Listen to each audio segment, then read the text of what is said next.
وزیر اعظم شہباز شریف نے کہا ہے کہ 26ویں آئینی ترمیم کی منظوری سے میثاق جمہوریت کا ادھورا خواب پورا ہو گیا۔ ترمیم کے بعد عوام کو انصاف ملے گا۔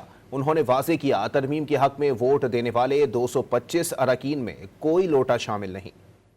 آج یہ ایک تاریخی دن ہے اور یہ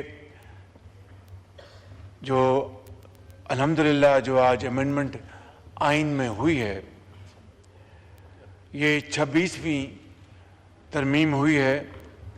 یہ خالی ایک ترمیم نہیں بلکہ یہ قومی یکجہتی اور اتفاق رائے کی ایک شاندار مثال ایک مرتبہ پھر قائم ہوئی ہے۔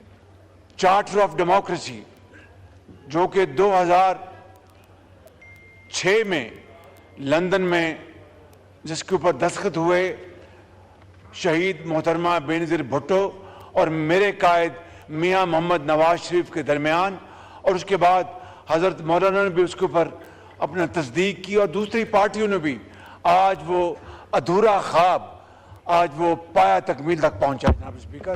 اس کے علاوہ میں سمجھتا ہوں کہ آج جو باتیں یہاں پر آنریبل ممبرز نے کی اپوزیشن کے، میں سمجھتا ہوں کہ اس کی تصحیح کرنا بہت ضروری ہے، اور وہ یہ کہ آج جتنے بھی ساتھیوں نے، بزرگوں، بھائیوں اور بہنوں نے اس ترمیم کے لیے یہاں پر ووٹ ڈالے ہیں 225 حق میں، وہ یہ زعماء ان کی پارٹیز کے آنریبل ممبرز نے اور آزاد اراکین نے، انہوں نے ووٹ ڈالے ہیں۔ کوئی یہاں پر لوٹا ووٹ نہیں ہے جناب اسپیکر، میں آپ کو بتانا چاہتا ہوں۔